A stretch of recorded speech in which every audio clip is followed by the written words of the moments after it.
Hasbro, let's have a little chat about your Star Wars Black Series HasLabs. Prepare for launch.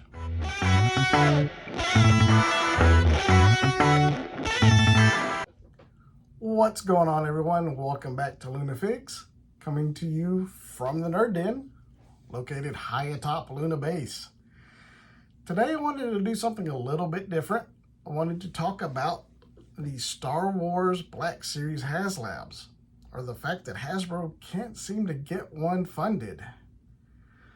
With the current success of the G.I. Joe Classified Cobra Hiss tank, which today reached their 4th stretch goal already of 16,000 backers, unlocked a retro Cobra Commander figure with a classic misprint on his chest emblem, which I think is a hint that we're going to be getting a regular retro Cobra Commander somewhere down the line soon. But anyways, the G.I. Joe Hiss tank has been doing incredible numbers in their HasLab. So why can't Star Wars seem to get their act together and get a Black Series HasLab off the ground? Now, it started off with the Rancor HasLab. Pretty cool. Classic trilogy. Big beefy monster. What's not to like? Well, evidently a lot of people didn't like it because it fell just short of the 9,000 backers it needed at 8,533 backers. Now, some people complained that the stretch goals weren't enough incentive, which I don't believe we ever saw all the stretch goals. About the only one I remember was a bag of bones or some rocks. Not that impressive. Well, anyways, the Rancor didn't make it. So the latest Black Series HasLab is Reva's lightsaber from the new Obi-Wan Kenobi series. Say what you will about Reva. Some people love her, some people hate her. Personally, I thought she was a great character. When it comes to lightsabers, it's a bit of a niche market.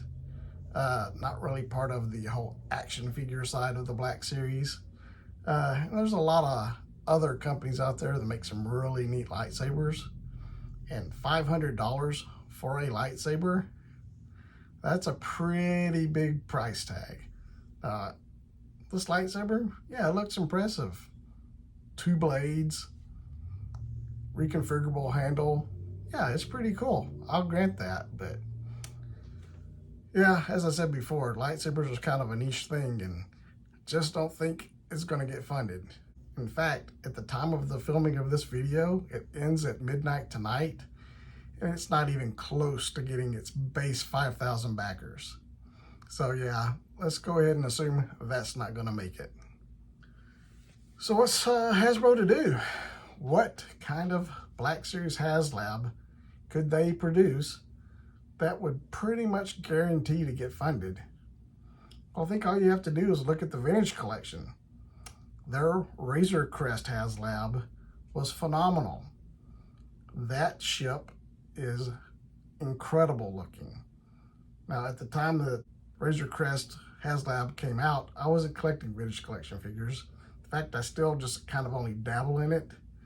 But boy, do I regret not backing that. That is such a cool piece.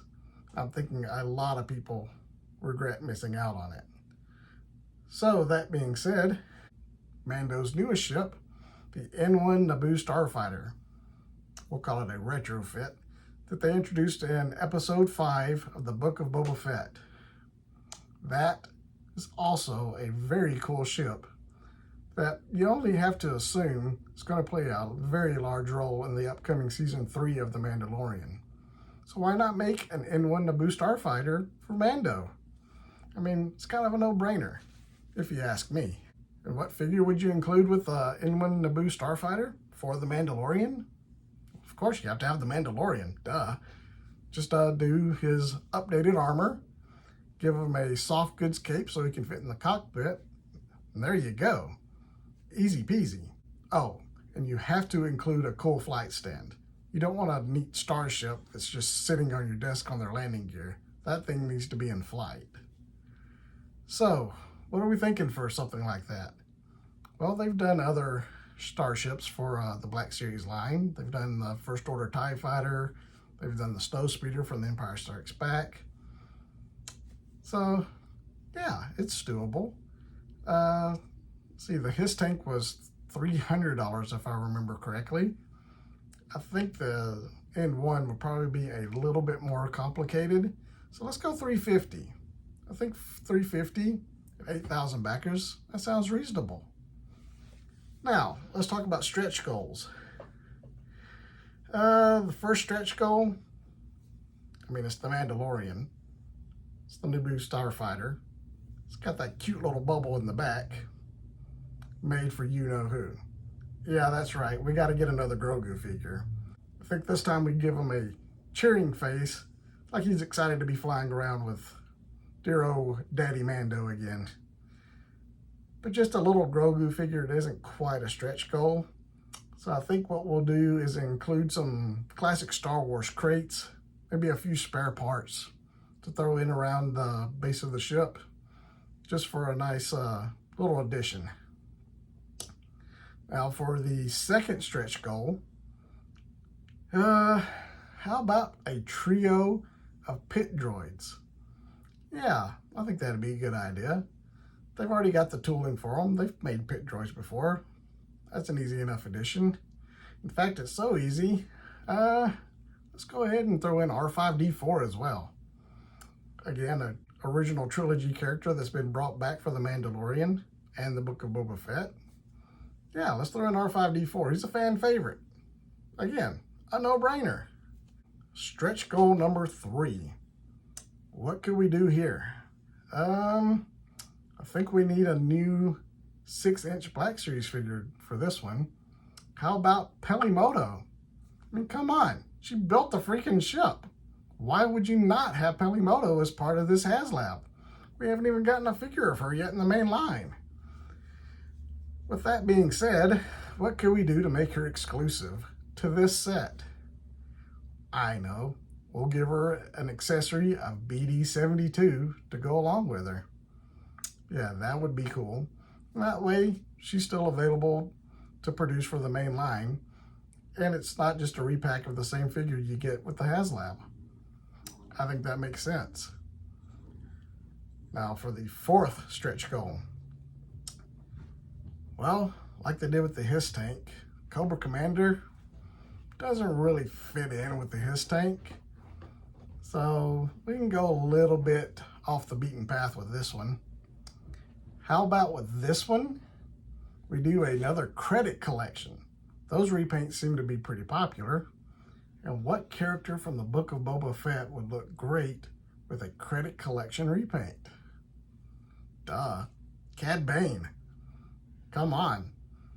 Such an iconic character, it's just begging for a credit collection paint job.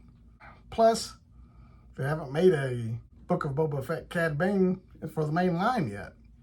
So they could use a sculpt for that main line figure, do an easy repaint on it to pack in with the HasLab. Oh, and one more thing. An incentive. Yeah, a speed incentive like they did for the HISS tank. If you could get it funded within the first week, give you a little something to sweeten the pot. Well, for the HISS tank, they did a 6-inch figure with a custom paint job. What could we do that's similar to that?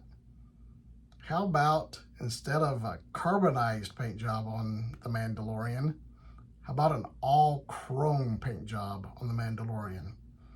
I think that would be pretty sweet looking on a shelf. And it would be just unique enough that if you miss out on it in the main line, it's not the end of the world. So there you go. That's my idea for a foolproof Star Wars Black Series HasLab. Go to the comments below. Tell me what you think about it. Am I an idiot? Do I not know what I'm talking about? Or am I dead on? Maybe my stretch goals are stupid. What kind of stretch goals would you like to see? Or what if you have another idea for a Star Wars Black Series HasLab? Maybe you'd like to see Red 5 be made. I couldn't argue with that. That would be very cool.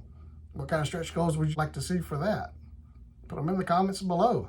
If you're new to my channel, please hit the like button. Hit the subscribe button, turn on the notifications.